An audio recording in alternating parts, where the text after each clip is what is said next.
Okay, ayan, good morning, good evening to all the people of the United States of the Philippines. Adtoy kami manin kakabsat at sasagot sa inyong mga tanong. Ayan, may mga nagtanong kasi na nasa Pilipinas pa na nagtataka, napapatanong bakit nagpaparelease yung mga ibang kababayan natin. Kumbaga, nababalitaan nila kung bakit sila na lumilipat sa ibang kumpanya. Yun. So, sasagutin namin yon. Ang tanong na ito is, ang sabi niya dito, bakit nga ba maraming nagpaparelease or lumilipat sa ibang kumpanya? Alamin natin kung ano-ano yung mga dahilan na yan. Yan. Marami na tayo nakilalang ganyan. So, ano nga ba yung pinakaunang, kadalasang rason kung bakit? Naisipan nilang lumipat ng ibang kumpanya. Ano ba yung unang dahilan, boss? Batay sa mga naobserbahan ko, ang kadalasan yan is hirap sa trabaho. Yung hindi siya komportable sa trabaho. Kung minsan kasi buhatan, kumbaga allergic sa alikabok, kumbaga ayaw ng madumi, ayaw ng mainit, ayaw ng yung mga kadalasang nahihirapan na kumbaga sa buhatan. Ang ibig sabihin niyan, boss, hindi niya kaya yung trabaho. Hindi niya kaya yung trabaho. So, niisipan niya na humanap ng mas magaan na trabaho, yung kaya ng katawan kaya lang niya, ng katawan, ng isip niya. So, yun pala yung unang dahilan kung bakit nagpaparelease ang isang kasi gaya mo, EPS. kung ang napuntahan mo is buhatan, tapos ang liit ng katawan mo. Kung kasi hindi nga mo, naman, kasi kakabsat, kailangan kasi kapag pumunta ka dito sa Korea, talagang yung isip mo talaga is, alam mo, yung papasukin mo is napakahirap na trabaho, madumi, mabaho, maalikabok, mainit. I-shortcut mo na lang, trip nasa 4D tayo, kumbaga dirty, dangerous, difficult. 5D na nga yata 5D na nga ata Di ko alam ano yung mga D na yun. Deadly. Deadly. Hindi, yung Tagalog naman, mga di ka nais-nais, di ka tanggap-tanggap. Mga yun ganun talaga. na. Kailangan, yun talaga. kakabsat, nandyan pa lang kayo sa Pilipinas, iset nyo na po yung isip ninyo na yun po yung papasukin nating trabaho dito sa Korea para pagdating nyo dito, hindi na po kayo manibago. Kasi ang papasukan mo dito, factory worker, hindi opisina. Sa opisina nga, masakit pa rin ang likod Napakahirap. Yung mga nagtatrabaho nga dun sa mga... Kagaya mo, boss, di ba pokpok ka dito sa Korea? Ang hirap magpokpok dito sa Korea, no? Yung mga pokpok na babae, butan, sumasakit pa nga Yung lang Gago! Yan, makita niyo yung video ni boss. Nagpopokpok siya dito sa Korea. So, ang pangalawang problema niyan minsan is yung mga balasubas na balasubas na kumpanya. Napakarami yan dito. Anong sampol nun? Mga balasubas. Hindi sila sumusunod sa labor. Yan. Marami yan. Kumbaga, fix yung sahod mo. Tapos, malaki yung kinakaltas. Ang laki ng kaltas. Bayad ng bahay. Diba? Meron pa nga yata yung mga amo na hindi nagbabayad yata ng mga cookmin. Hindi nagtulog ng cookmin. Hindi nila inuhulugan. Kaya, kayo kakabsat, pag nandito na, pwede nyo na pong i-check yung cookmin nyo kung monthly talaga naguhulog yung amo nyo.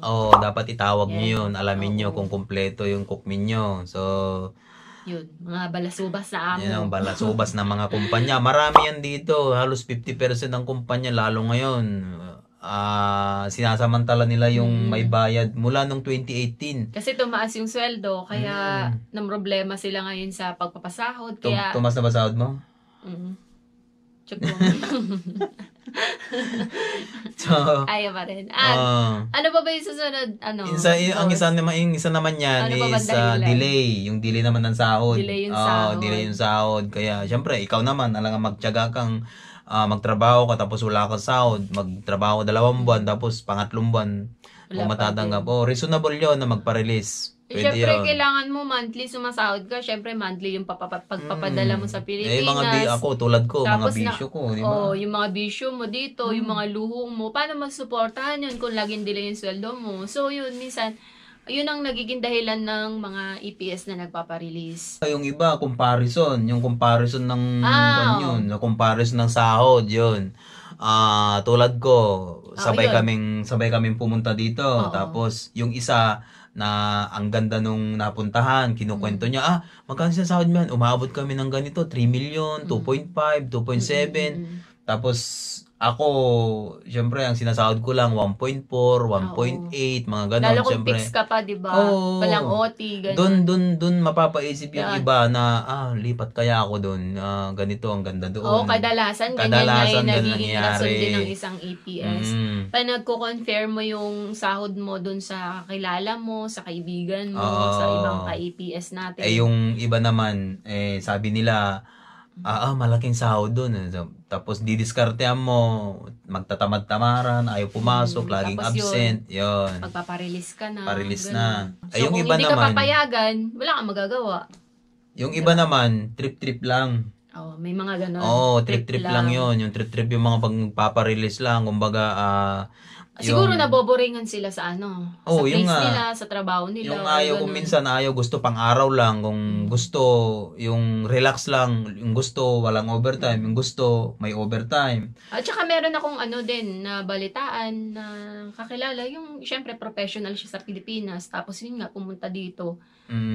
Hindi niya gusto yung trabaho. So yun. Yung nagiging rason din yun minsan kapag professional tayo. Hindi ko naman po inaano yung mga professional na Yung iba ganun kasi yung kalimitan lang po. Yung iba kasi, yun nga, nakapag-aral sila, tapos nagpunta ng Korea, tapos pagdating dito sa Korea, ganito pala yung magiging trabaho ko dito. Kumbaga, parang down na down sila sa sarili nila. May kasama kong ganyan nun Manager sa Pilipinas, pagdating namin dito, napunta kami sa Tunawan. Parang hindi nila matanggap hindi niya matanggap. Oo. Kahit pa sabihin na sumasahod ng napakalaki. Sobrang laki na. Parang Sobrang magsalita laki. ka, sobrang Hindi, laki kasi, naman dito po kasi, milyon yung sinasweldo namin. Milyon, pero parang lang yan. Peso lang din yan. Maliit lang yan. Milyon lang kung tawagin. So, yun. Medyo mataas yung tingin mo sa sarili mo. Pagdating mo dito, isa kang utusan, isa kang tagabuhat, kagaya ko. Sabagay, ako naman sanay naman sa buhatan. Napuntahan ko dito, ayun, kargadora. Pero okay na okay sa akin yung trabaho ko. Kahit mahirap yan. Kahit sakit-sakit na sa likod niyan. Parang hindi kargadora itsura mo. Ay, syempre, pag nasa cam tayo, medyo... parang basurera ka eh. Di ba yung uniforme niya? Parang yung damit niya, parang yung ng MMDA. Di ba? Hindi, clean and green yan. Sa susunod nga, i-reveal nga natin yung may mga gumawa ng ganun, gumawa ng vlog tungkol sa sahod sa Korea. Oo, yan, pero next vlog namin. meron akong nakita na diferensya ng kanila. Kumbaga, gagawa kami ng our own version. English yun, di ba? Our own version for salary of Korea. Kumbaga, i-reveal natin yung... i-reveal natin yung sahod. Sige. Sa susunod na video natin, i-reveal natin kung magkano sinasahod talaga ng Korea. Magkano nga ba talaga? So, out of topic muna yan. Next topic natin yan. So, yun mga kakabsat, yung mga nagiging dahilan po ng mga EPS kung bakit sila nagpaparelease. Minsan, yun yung kadalasan talaga na naririnig ko na rason kung bakit. Karamihan talaga yung hindi kaya hindi kaya mahirap. Talaga yung trabaho. Yung po yung unang number one talaga dyan is mahirap yung trabaho. Kasi hindi mo kailangang ipilit yung sarili mo kung hindi mo nga kaya. Kumbaga may asma ka, tapos maalikabok, mainit yung papasukan mo. Alangan na papatay mo sarili mo para dun sa trabaho lang yun. Subukan mo magpa-release. Kasi mas importante pa din yung kalusugan natin. Kasi para sa akin, sa loob ng since 2003, gusto naman yun, since 2003. Tanggap ko naman yan kasi magaling ka sa English. Of course, yes. Since 2003, we're here already now, South Korea. Nagpapakahirap na tayo dito. Kumbaga, alam na natin yung kung ano yung mga ibang rason kung bakit. Kasi yung iba, hindi ko nasubukan nagpa-release pero respetado ko yung mga taong nagpapa-release. Bakit? Hindi mo kailangan magsakripisyo sa isang kumpanya para lang sa pera, di ba? Kung kalusugan mo ang kapalit. Oo, tama umalis yun. ka kasi merong tayong 3 beses Oo. na pagkakataon. Okay, bago namin tapusin to, gusto namin i-shout out at magpasalamat sa mga supporter namin, mga laging sumusubaybay sa amin, si John Bernard Makabuhay. Sir, maraming salamat. At Thank you. kay Sir Ferdinand Pontanilla, ayan, ito na yung shout out ko sa iyo, sir. At maraming salamat sa inyong panonood lagi. At saka si Mr. Nelson de la Cruz, sir, maraming salamat. At kay Ma'am Jelay Okami, ayan, maraming salamat. At kay Sir John Kevin Moran, ayan, maraming salamat sa inyo. Pasalamatan natin ang grupong Explorer, yan. Thank you po. Sa Explorer, kasi lalo na yung mga admin ng grupong yan, ayan. Sumali kayo sa group na yan na marami kayong matutunan dyan kasi dyan makikita yung mga vlogger sa Korea. Hindi talaga vlogger sa Korea to kumbaga yung mga eksperto sa professional. Tinatawag na professional sa lalo na yung mga cinematic shoot sa about tungkol sa mga video. Ang gagaling nila talaga. Doon ako napabilib sa grupong to, sa Explorer. Lalo kay Sir may admin Sir Robert. Thank you, sir. Maraming salamat sa inyo at yung mga channel nila ito kay sa Trevor Noican, mag-subscribe kayo, tapos kay Sir Romel J Vlogs. Ayan, yung mga mga member na Explorer. Supportahan natin sila, kakabsat.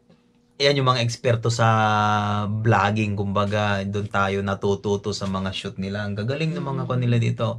Tapos si Idol Jake TV, ayan, yan yung pinaka numero 1 supporter ko. Kung gusto nyong matuto sa lahat ng mga tungkol dito sa Korea, kung paano mag-apply, kung paano pumunta. Veterano din yan, mga boss. veterano yan. Trevor Noican, Romel J Vlogs, Jake TV, at saka si Sir Zernel Vlog. Ayan, masipag na bata to. So, masipag na bata to, matyagang bata to. At yan ang mga vlogger dito sa Korea. Ayan, maraming salamat sa inyo. Ayan, yung mga kay Ma'am Darna. Kay Ma'am Darna. Ayan, yes. Teacher Darna. Masipag magturo yan sa panoorin Korean niyo sila, language. Guys. Kasi marami tayong matututunan kay Ma'am Darna. Dito na yan tumanda pero hindi alatang matanda. Ganda po niya. Oo, gandang teacher yan. Supportahan din natin, kakabsat, si Ma'am Litanya Niwaki. Ayan, ito yung ito yung channel niya. Ayan. Kay Ma'am Miss A. Ayan, ito yung channel nila. Ayan, yung mga supporter natin. Walang sawang sumusuporta sa channel na ito. At maraming salamat po sa inyo. At saka si Idol. Ayan. Idol, Brotherhood. Ayan, lagi ka namin pinapanood kasi ang galing ng mga tips mo. Number 1 talaga. Ang galing ng mga tips mo, sir. At maraming salamat kasi marami kang na-inspire na mga vlogger ng Pilipinas. At ang para sa akin kasi ang vlogging is parang hindi na siya basta-basta. Oo. Kasi talagang marami nang yumayaman sa vlogging talaga, hindi basta-basta. Kaya kami na-inspire, kaya hindi magpayaman, kundi parang libangan payaman lang. ng kaibigan. Gusto lang makipagkilala sa mga kaibigan natin. At maraming salamat sa inyo. At ilan na yung subscriber natin? Secret. 100 na. 100 ng subscriber namin. At sa 100 na nag-subscribe sa amin, maraming salamat sa inyo. At hanggang sa mga sa muli. At nanonood. Suportahan lang tayo, tulungan lang. Yung mga gustong magpa-shoutout sa susunod at comment lang po mag-comment lang sa baba. At hanggang doon na lang at maraming salamat.